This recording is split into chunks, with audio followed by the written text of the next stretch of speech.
রাসূলের জামানায় গ্রামের একজন ক্ষুদ্রতম সাহাবী রাসূলের কাছে আসলেন। হযরতে ওমর রাদিয়াল্লাহু তাআলা আনহু ফজরের নামাজ পড়ে ভাবতে লাগলেন, আমি আজ রাসূলের কাছে যাব, রাসূলের কাছে আমি সাক্ষাৎ করব। ফজরের নামাজ কমপ্লিট করলেন হযরতে ওমর। ফজরের নামাজ কমপ্লিট করার পরে, ফজরের নামাজ আদায় করার পরে হযরত ওমর রাদিয়াল্লাহু তাআলা আনহু মদিনা দিয়ে যাচ্ছেন। মদিনার পথে যেতে যেতে হঠাৎ করে রাস্তার ভিতরে একজন যুবকের সাথে দেখা হলো। যুবকটা ফুফায় ফুফায় রাস্তার পাশে কান্না করতেছিলেন। যুবক যখন কান্না করতেছিল, আমার বন্ধুগণ, আমার ভাইরা, হযরত ওমর রাদিয়াল্লাহু তাআলা আনহু ওই কান্না দেখতে পেলেন।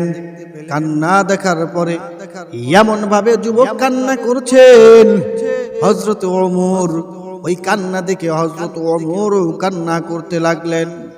যুবকের কাছে জিজ্ঞাসা করলো, হে যুবক, তুমি কেন এত কান্না করো? যুবক ডাক দিয়ে বলে, খলিফাতুল মুসলিমিন হযরত ওমর, আমার এই কান্নার কথা, আমার এই বেদনার কথা আমি আপনাকে বলতে পারবো না। খলিফাতুল মুসলিমিন, আপনি আমাকে রাসূলের কাছে নিয়ে চলেন, আপনি আমাকে নবীজির কাছে নিয়ে চলেন। আপনি আমাকে নবীজির কাছে নিয়ে গেলে আমি নবীজির কাছে আমি আমার কষ্টের কথাগুলো খুলে বলবো, আমি আল্লাহ তাআলার কাছে মাপ চাইবো, আমি রাসূলের কাছে যেতে চাই, আমি রাসূলের কাছ থেকে তওবা গ্রহণ করতে চাই, তওবা করতে চাই। আমার বন্ধুগণ, হযরত ওমর রাদিয়াল্লাহু তাআলা আনহু যুবককে নিয়ে রাসূলের কাছে চলে গেল। রাসূলের কাছে যাবার পরে যুবককে ডাক দিয়া বলে, যুবক, তুমি এখানে অপেক্ষা করো, আমি ভিতরে গিয়ে দেখে আসি রাসূল আরবি সাল্লাল্লাহু আলাইহি সাল্লামের হালাত কি, সে কিভাবে আছে, কোন অবস্থায় আছে, তার সাথে এখন সাক্ষাৎ করা যাবে কিনা। খলিফাতুল মুসলিমিন হযরত ওমর রাসূলের কাছে চলে গেল। রাসূলের কাছে গিয়ে আমার নবীকে বলে, ইয়া রাসূলুল্লাহ, ইয়া হাবিবাল্লাহ, গ্রাম থেকে একজন যুবক আপনার সাথে দেখা করার জন্য আসলো। একজন যুবক ফুফায় ফুফায় কান্না করতেছে, এমন কান্না করতেছে যুবকের কান্না দেখে আমি ওমরও কান্না করে ফেলেছি। এমন একজন যুবক আপনার কাছে আপনার সাথে দেখা করার জন্য আসলো। আমার নবী ডাক দেয়া বলে, ওমর, যাও যাও যাও, ওই যুবককে তুমি আমার কাছে নিয়ে এসো। যুবককে রাসূলের কাছে আনার পরে যুবক যখন আমার নবীর সামনে হাজির হলেন, ফুফায়ে ফুফায়ে কান্না করতেছে, এমন কান্না করতেছে, এমন কান্না করতেছে। আর আমার নবীকে বলে, ইয়া রাসূলুল্লাহ, ইয়া হাবিবাল্লাহ, নবীজি, আপনি আমাকে তওবা পড়ায় দেন, আপনি আল্লাহর কাছে আমার জন্য একটু দোয়া করবেন, আল্লাহ যেন আমাকে মাফ করে দেয়। আমার নবী ডাক দেয়া বলে, যুবক, তুমি কেন এত কান্না করছো? তোমার কান্নার কারণটা কি আমি জানতে পারি? যুবক ডাক দেয়া বলে, নবীজি, আপনি অবশ্যই আমার কান্নার কারণটা অবশ্যই জানবেন, আমি আপনাকে বলার জন্য এসেছি। ও নবী, আমি এত বড় গুনাহগার, আল্লাহ তাআলা আমি জানি আমাকে মাফ করবে না। আমার নবী বলেন, যুবকরে, তুমি আর কান্না করো না, তোমার কান্না করার কারণটা তুমি আমাকে একটু বলো, আমি একটু জানতে চাই। যুবক ডাক দেয়া বলে, ও নবী, আমি জানি আল্লাহ আমাকে মাফ করবে না। নবীজি ডাক দেয়া বলে, যুবক, তোমার কান্নার চেয়ে আমার আল্লাহর দয়া কিন্তু অসীম। তোমার কান্নার চেয়ে আমার আল্লাহ তাআলার দয়া অনেক বড়, মায়া অনেক বড়, রহমত অনেক বড়। যুবক, তুমি কি গুনাহ করেছো? তোমার গুনার চাইতে কি আল্লাহর আরশ বড় নাকি? যুবক ডাক দেয়া বলে, ও নবী, আমার গুনার থেকে আল্লাহর আরশটা ছোট, আমার গুনাহটা অনেক বড়। নবী আমার ডাক দেয়া বলে, ওরে যুবক, তোমার গুনার চেয়ে আল্লাহর আরশ বড় নাকি ছোট? যুবক ডাক দেয়া বলে, নবীজি আমার গুনাহটা অনেক বড়, আল্লাহর আরশটা অনেক ছোট। নবীজি আমার ডাক দেয়া বলে, ও যুবক তুমি কেন কান্না করছো এবার একটু আমাকে জানাও, আমি জানতে চাই। যুবক ডাক দেয়া বলে, নবী আপনি কি জানেন না মক্কা মদিনায় মানুষ মারা গেলে যেসব কাফনগুলো চুরি হয়? নবী ডাক দেয়া বলে, হ্যাঁ তো আমি জানি। কেমন মানুষ? মানুষের মৃত্যুর পরে 3 টুকরা কাপড় তার সাথে যায়, তার সঙ্গে যায়। মানুষ এই কাপড়গুলাও চুরি করে ফেলে। মানুষের মন মানসিকতা কেমন? যুবক ডাক দিয়ে বলে, ও নবী মক্কা মদিনায় যত কাফনের কাফনগুলো চুরি হয়, এই কাফন চোর হলাম আমি। এই যে কাফনের কাপড়গুলো চুরি হয় রাতের আধারে, মৃত মানুষের গা থেকে কাফনগুলো চুরি করে নিয়ে আমি ভালো করে ধৌত করে, ভালো করে পরিষ্কার করে আমি মক্কা মদিনার বাজারে বিক্রি করে আমি আমার সংসার চালাই। এটাই হলো আমার কর্ম। অনেক দিন যাবত মক্কা মদিনায় কোনো মানুষ মারা যায় না। আমি হঠাৎ করে শুনতে পেলাম মদিনাতে একজন সুন্দর তরুণী যুবতী নারী মারা গেছেন। আমি সাথে সাথে ওই তরুণী সুন্দর যুবতী নারীর দাফন কাফনে হাজির হলাম, জানাজায় হাজির হলাম। তার আত্মীয় স্বজনরা তাকে কোনখানে মাটি দিয়েছে আমি সেটাও ফলো করলাম। আমি রাতের আধারের জন্য অপেক্ষায় রইলাম রে নবী, কখন রাতের আধার হবে।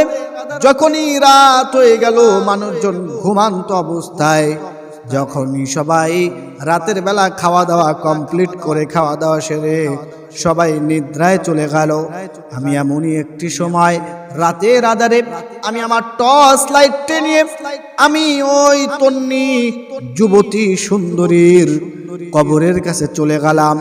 কবরটি আমি খুঁড়ে আমি ওই সুন্দর যুবতী নারীর গা থেকে কাফনটা খুলে নিলাম। আমি যখনই কাফনটা খুলে নিলাম, আমি ওই তন্নি সুন্দর যুবতী নারীর চেহারার দিকে কিন্তু তাকাই নাই। ও নবী আমি যখনই ওই কাফন খুলে উঠে আসব, তখনই আমার টর্চ লাইটটা আমি ওই সুন্দর যুবতী নারীর মুখের উপরে মারলাম, আর দেখলাম মদিনার ভিতরে সবথেকে রমণী, সবথেকে সুন্দর যুবতী নারী ইন্তেকাল করেছে। আমি জন্তু জানোয়ারের মতো করে একটি গায়েবী আওয়াজ আমার কানের ভিতরে আসলো গো নবী। এমনই একটা আওয়াজ আসলো, সে আওয়াজটা হলো, আমাকে জানো কি বলছে রে যুবক, এই রাতের আধারে আশেপাশে কেউ নেই, এমনই একটা সুন্দর নারী কবরের ভিতরে শুয়ে আছে, তুমি তোমার মনের খায়েশটা এই নারীর উপরে মিটাও।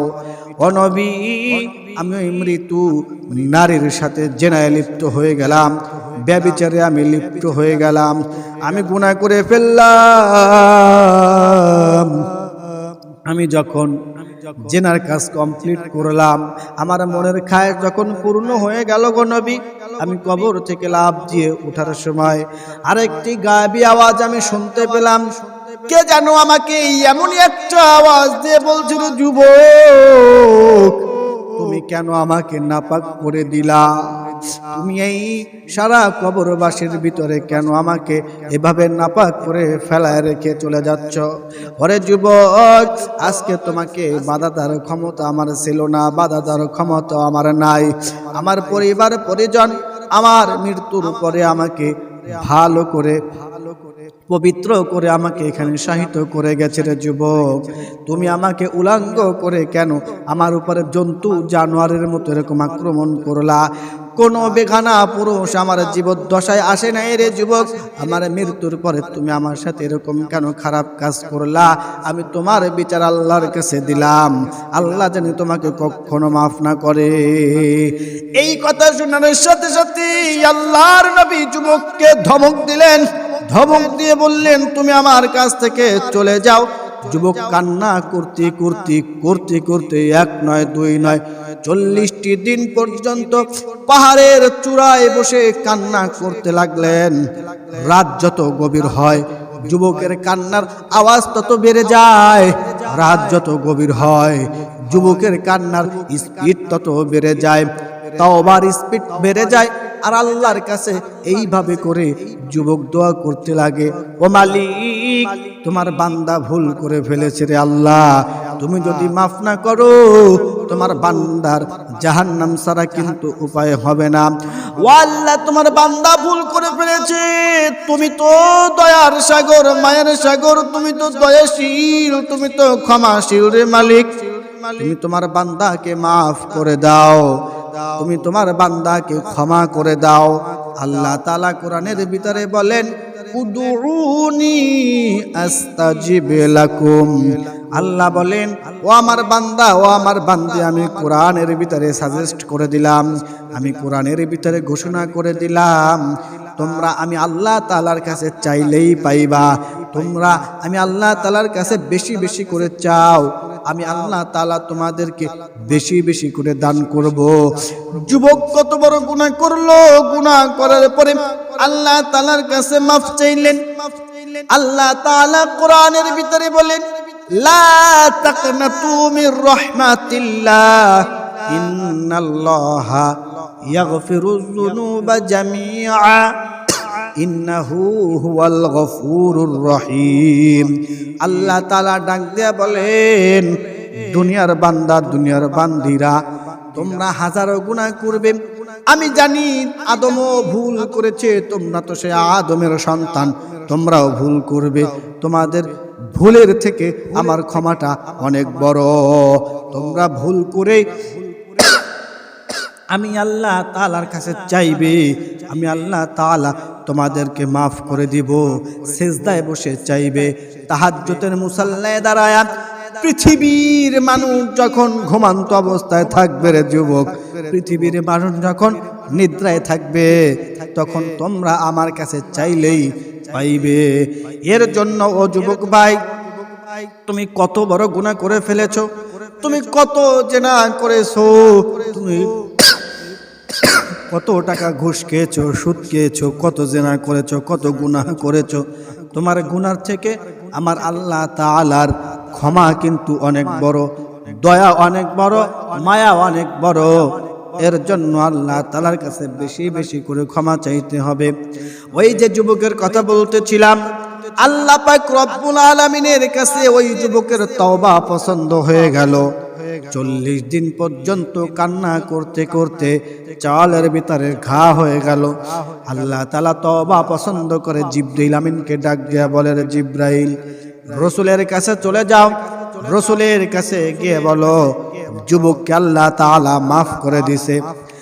জিবরাইল আমিন আল্লাহ রাসূলের কাছে চলে আসলো। আল্লাহ রাসূলের কাছে আসার পরে জিবরাইল ডাক দিয়ে বলে, ও নবী, আপনাকে আমি কয়েকটা প্রশ্ন করতে চাই। রাসূল বলে, জিবরিল আমিন, তুমি প্রশ্ন করতে পারো, কোনো সমস্যা নাই। জিবরাইল ডাক দিয়ে বলে, ও নবী, আপনি বলেন তো, ওই আসমান আর এই জমিনকে সৃষ্টি করলো কে? আমার রাসূল বলে, কে আবার?